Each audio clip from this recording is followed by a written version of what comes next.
ఉంటాయా? ఏమంటే గురువుగారు, ప్రపంచంలో ఎంతో మంది రాజులు వచ్చారు. వచ్చిన వారందరూ తాము భూమిపతులని నమ్ముకొని పరిపాలన చేశారు.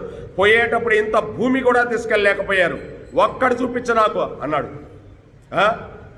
కాబట్టి నేను రాజ్యం దానం చేసేస్తానాడు బలి చక్రవర్తి వామనుడికి. అందుకే అలెగ్జాండర్ చక్రవర్తి ఒక మాట అన్నాడండి.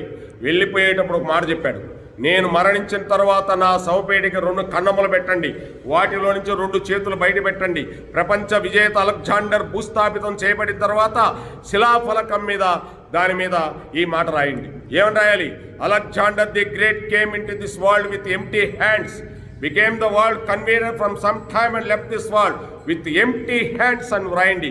ఖాళీ చేతులతో అలెగ్జాండర్ ఈ ప్రపంచంలోనికి కొంతకాలం వచ్చి విశ్వాన్ని పరిపాలించి తైతక్కల తోలు బొమ్మలు ఆటాడి ఉత్త ఖాళీ చేతులతో వెళ్ళిపోయాడు అని వ్రాయండి. చూసిన వారికి బుద్ధి వస్తుంది. ఈ ప్రపంచాన్ని జయించాను వేస్ట్ అని చెప్పి అలెగ్జాండర్ చెప్పేసి